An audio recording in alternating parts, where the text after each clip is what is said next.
Okay, if you've not yet seen this video, please do so at this time and make a note here of freezing the frame at 37 seconds so you can see the exact trajectory of the slingshot.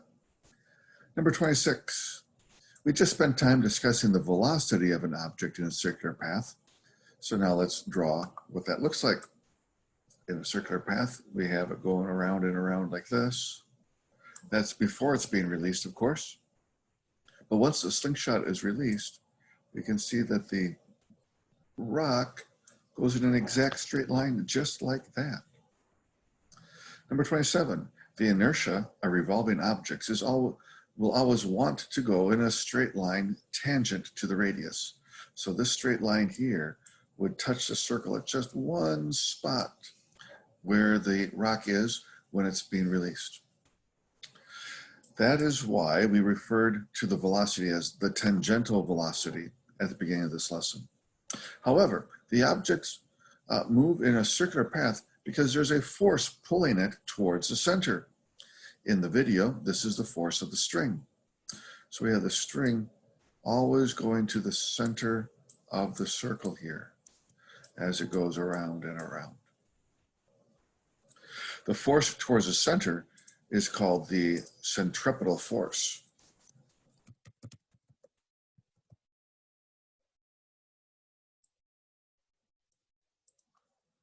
The equation for the centripetal force is F sub c equals mv squared over r. So we have the force, F, a little tiny c there to represent centripetal. The mass of the object being twirled, the tangential velocity, and the radius. Number 29, a 2 kilogram rock is twirled on a string. The string is 0.8 meters long. How long will the string how strong will the string have to be to keep the rock going around at 3 meters per second? Okay, so how strong, that is the F.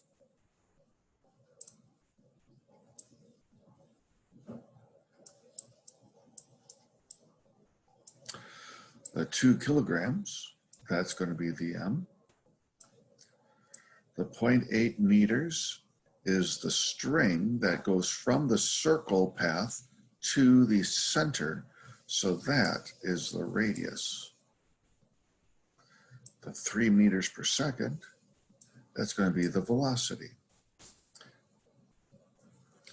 So let's put all these things into the equation. The F is the unknown, so it stays a letter.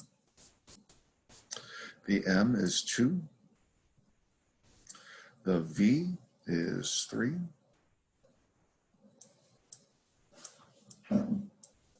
Gotta square that. And the R is 0.8. So that's going to be 2 times 9, or 18, divided by 0.8. I have no idea what that is off the top of my head, so I'm just going to go to a search engine, doesn't matter what, 18 divided by 0.8. 22.5.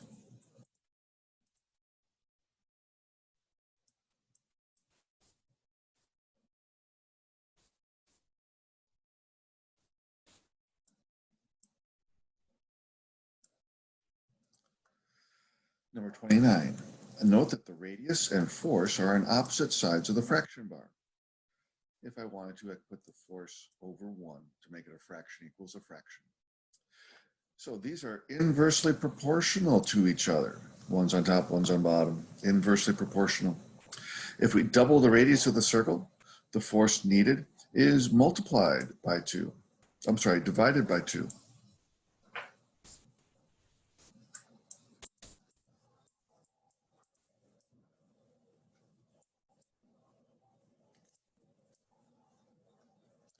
So doubling the radius means multiplying by 2.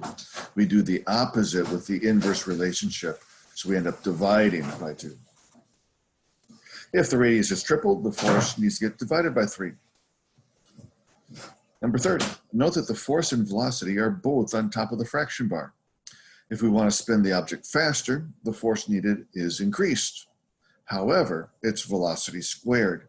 This means that a small change in velocity demands a much bigger change in the velocity. If you double the velocity, the force needed is multiplied by 4. In other words, 2 squared. If you triple the velocity, the needed force is multiplied by 3 squared, or in other words, 9. If you quadruple the velocity, that means multiplying by 4. That means you multiply the force then by 4 squared, or 16. Number 31. When you are in a car going down a straight road and the car takes a sudden turn, the door may push your body to go around the corner. The door supplies the centripetal force. Instead of the string with a slingshot, it's the door pushing on you, but both the string and the door end up pushing an object in a circle. However, your body feels like something is pushing you into the door. This is not really a force, it's just inertia trying to get you to go in the same straight line that you were going before the turn. This is not a real force. Inertia is not a force. It kind of feels that way, but it isn't a force. It just feels that way since the door is pushing on you, but your perception is that something is pushing you into the door. This fake force is called the centrifugal force. It's almost like centripetal, but it's just a little bit different. Centrifugal force. Okay, to do the homework, you're going to have to watch the YouTube video, Bulldog Physics Bicycle Wheel. Use your phone as a stopwatch to measure the circular motion of the wheel. Your answers will vary a little bit from what's given, but you choose the closest thing.